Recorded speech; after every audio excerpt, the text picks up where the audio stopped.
o maldito Jó, o seu sofrimento, sua angústia e principalmente a sua paciência áurea, a sua paciência de ouro.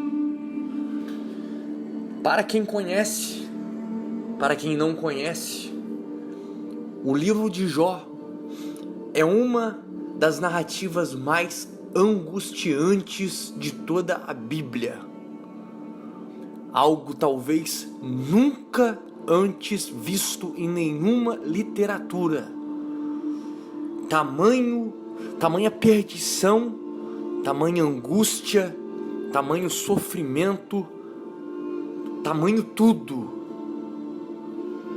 O fardo que este homem carregou em suas costas foi desumano. E mais desumano ainda foi a sua perseverança, a sua vontade de não desagradar a Deus, a sua fé e principalmente a sua paciência. O livro de Jó denota 2 pontos importantíssimos nessa epopeia, nessa narrativa épica. Demonstra a guerra cósmica que existe nessa existência entre o bem e o mal, de certa forma um maniqueísmo, a briga entre o bem e o mal, a dualidade. E também outro fator interessante é que Satanás, ele necessita da permissão de Deus para agir. Ou seja, o livro dá a entender que, de certa forma, Satanás é submisso ao Deus Criador. Ele só age com a permissão do Senhor. Do contrário, não tem a capacidade, a autonomia de agir. Satanás tinha o hábito de perambular pela superfície da terra, causar todo tipo de distúrbio, como ainda causa principalmente nos dias atuais. E Jó, um camponês muito rico, uma família muito grande, abençoada, muito interessante o contexto tradicional da família de Jó, uma família saudável, um âmbito saudável, um âmbito próspero. E Jó era tido como o servo mais fiel, mais puro e mais sábio de Deus nesta época. O livro não transparece muito bem se é de sempre ou se é naquela época. Mas o que nós entendemos é que Jó é um servo amado do Senhor, um servo muito querido de Deus. Satanás, não suportando essa relação, esse relacionamento entre Deus e seu servo, acusa Jó diante de Deus. Satanás começa a blasfemar questões de Jó para Deus, dizendo que Jó só serve a Deus apenas porque o Senhor o protege, Porque se não fosse essa proteção, se não fosse a prosperidade que Deus dava para Jó, a riqueza que ele tinha, a saúde, a família magnífica, próspera, a família tão reunida, tão incrivelmente, magnífica, maravilhosa, um relacionamento que deu certo, vários filhos, vários descendentes dessa união. E Satanás, como o grande mentiroso, o grande invejoso, invejava tudo isso, invejava essa prosperidade na vida de Jó.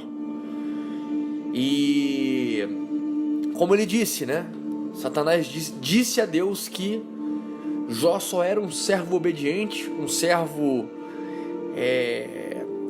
que realmente prestava esta fé a Deus porque este o protegia. Satanás pede permissão a Deus para testar a fé e a lealdade de Jó. Deus concede essa abertura a Satanás, mas dentro de certos limites.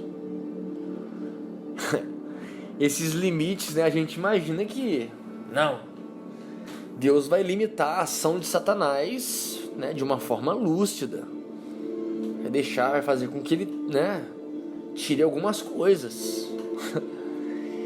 É que também às vezes eu paro para pensar e falo que o nível, o stay hard do ser humano naquele tempo era uma coisa muito diferente do que se é hoje, né? O ser humano era muito mais casca grossa no passado. Estava acostumado com desconforto, com tempos difíceis, com tempos de aridez, com tempos de falta, né? De ausência, de carência, de tudo. E certamente, em alguma fase da vida de Jó, ele deva ter vivido isso. Mas, devido à sua diligência perante a Deus, Deus o prosperou em todos os aspectos de sua vida. E invejoso do jeito que Satanás é, quis interferir, quis agir exatamente nessas questões. E Deus concedeu dentro desses limites. Simplesmente a vida de Jó é arrasada, é aniquilada nos pontos mais cruciais, em pontos que realmente qualquer ser humano em sua lucidez amaldiçoaria esse Deus e buscaria um jeito de morrer. Jó teve a sua família destruída, todos morreram de forma desgraçada, em catástrofes, em tragédias, desmoronamentos, destruição. Sua riqueza foi sugada, deteriorada, desaparecida. Suas terras, suas plantações, as suas ferramentas de produção, todos os seus negócios foram por água abaixo. Simplesmente se escafederam, deixaram de existir, sucumbiram. E o principal, a coisa mais degradante, a coisa mais miserável e a coisa mais repugnante que aconteceu com Jó foi na questão de sua saúde. O livro de Jó não é muito claro em relação à moléstia que acometeu Jó, a doença que o atacou, mas presume-se que ele foi acometido de lepra. O seu corpo estava despedaçando. É como se Satanás tivesse jogado Jó numa moenda de cana e tivesse moído ele até sair a última gota de sangue dele. Arregaçou com Jó. O corpo dele estava se desintegrando, os pedaços dele caindo na frente dos olhos dele. Ele estava podre. Vocês já viram um alimento podre numa quitanda? Um alimento podre, cheio de mosca, fedorento, cheio de chagas, fungos, verdolengo, uma coisa horrorosa. E no meio dessa treva toda aparecia bolotas de pus, de cancros, pavorosos no corpo de Jó.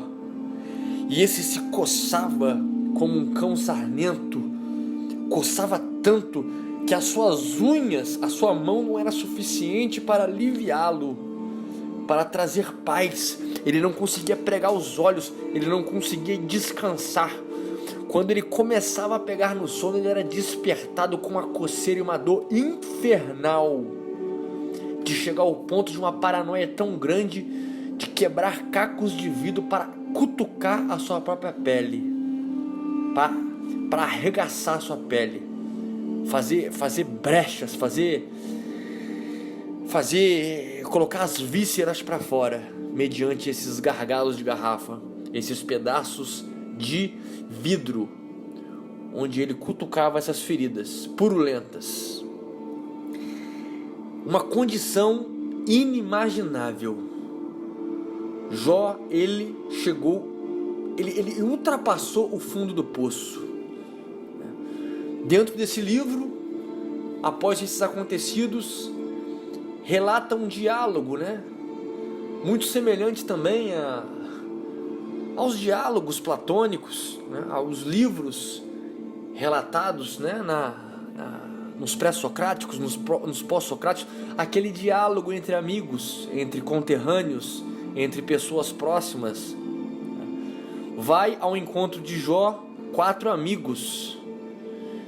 Ele faz Bildade, Zofar e Eliú, se eu não me engano. Isso mesmo. E estes amigos, entre aspas, amigos da onça, começam a murmurar e acusar Jó de várias questões, desde os seus próprios murmuramentos, desde seus possíveis comportamentos heréticos, suas blasfêmias diante de Deus, e que tudo isso tinha ocorrido com Jó pelo simples fato dele não estar vivendo uma vida reta perante o Senhor. Ele era o responsável por tudo o que ele estava passando. Inclusive, a maldita mulher de Jó, não entendendo tal situação, nem passava pela cabeça dela o que estava acontecendo, simplesmente vira para Jó e fala que ele era um miserável e que deveria amaldiçoar o seu Deus e após isso dar um jeito de morrer. É complicado, cara, complicado.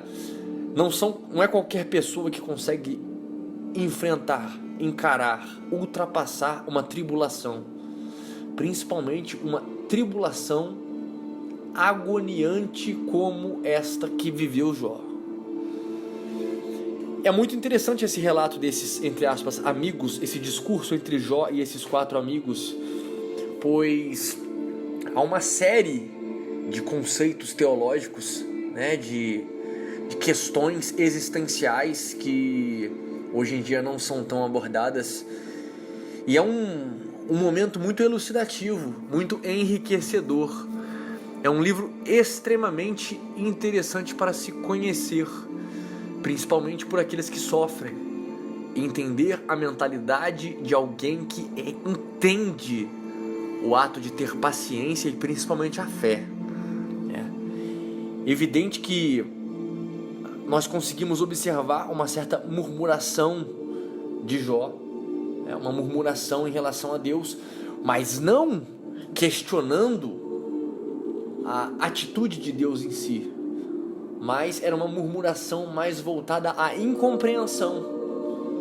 Apesar dele não saber aonde ele tinha errado, se ele tinha errado, do fundo do coração dele ele reconhecia que nada dele podia ser aproveitável.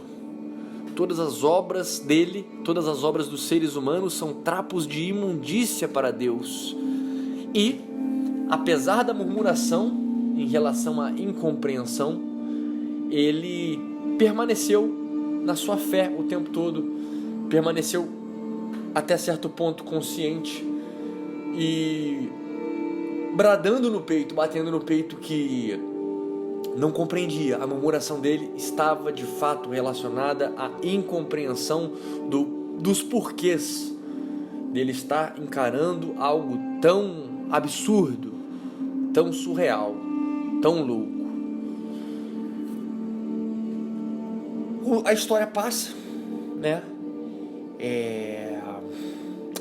Jó, ele consegue atravessar todo esse inferno. Ele é aprovado aos olhos do Senhor e tudo que ele tinha, toda a prosperidade, tudo o que permeava a vida dele foi restaurado várias vezes mais após essa vitória. Muitos podem entender Aliás, muitos podem não entender por que Deus deixou um servo deste calibre passar por essa situação. Por quê? Será que nós precisamos entender tudo nessa existência? Será que tudo o que está aqui é para ser entendido? Talvez não. Mas muito do que existe, muito do que as pessoas passam, foi feito para ser encarado, para ser experimentado. Podem vocês não acreditarem no que eu estou falando, não compreenderem o que eu estou falando, não entenderem, não aceitarem principalmente. Mas o ser humano, ele só cresce no sofrimento. Paulo diz que quando sofremos, quando estamos fracos, aí estamos fortes, mas não por nós. Estamos fortes porque o poder de Deus se aperfeiçoou em nós.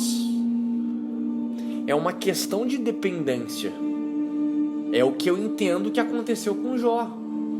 Ele permaneceu dependente de Deus, mesmo não entendendo todo esse sofrimento agudo que ele passou. Mas mesmo assim, em nenhum momento ele malogrou Deus, ele blasfemou Deus, ele amaldiçoou Deus. Permaneceu firme na rocha, venceu todo o sofrimento e teve a tua vida restaurada, multiplicada por várias vezes. Recomendo essa leitura, recomendo estudarem profundamente o tema da paciência, da perseverança, do olhar da fé dentro das tormentas existenciais, dentro das situações de dificuldade, das situações de doença, das situações de pobreza, de carência, de escassez, seja qual for. Quem serve ao Senhor, quem compreende os poderes do Altíssimo, sabe que não cai uma folha da árvore sequer sem a permissão de Deus. Então, devemos sempre ter a perspectiva de que a fornalha é importante para o nosso crescimento. Apenas o ferro que passa dentro do fogo sobreviverá os tempos do fim. Todo o resto será queimado, virará cinzas, se perderá para toda a eternidade. Para todos aqueles que levam a sério o seu desenvolvimento espiritual, a leitura do livro de Jó é mais que obrigatória. Curtam, compartilham, comentem neste áudio incrível, dessa história incrível, deste livro incrível, deste cânone surreal que é a Bíblia.